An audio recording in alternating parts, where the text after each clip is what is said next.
Iran announcing the Strait of Hormuz is now completely open for commercial traffic. And honestly, if you believe this story at face value, I have a bridge in the Persian Gulf to sell you too, because this is the most politically convenient, strategically suspicious, and temporary peace announcement we have seen in modern geopolitical history. And here's why you should be deeply, uncomfortably skeptical.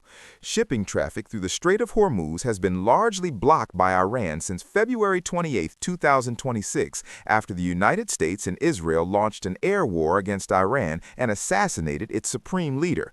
And in that time, Brent crude surged above $116 per barrel and triggered global energy emergency declarations, while commercial tanker transit collapsed to near zero as war risk insurance premiums made the passage commercially unviable.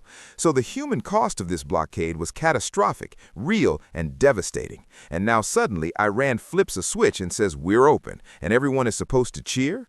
The Iranian foreign minister tweeted that passage for all commercial vessels is declared completely open for the remaining period of ceasefire.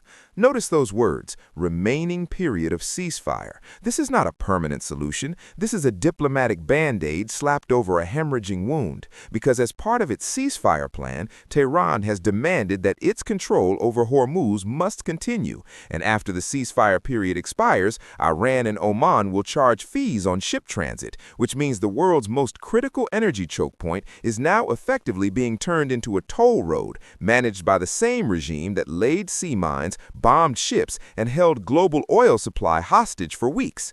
And the public comments online, they range from cautious relief to outright fury, with everyday people asking why their gas prices are still over $4 a gallon at the pump, even as oil prices plunge, and why nobody in power is being held accountable for the thousands of people killed across Iran, Lebanon, and beyond.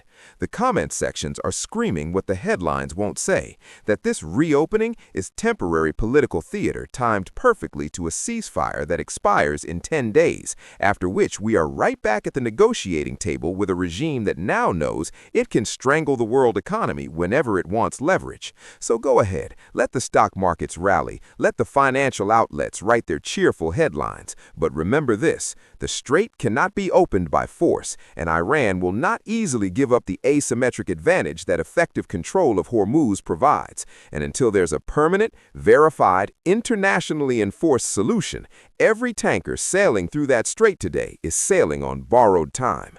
The strait may be open, but the crisis, it never closed.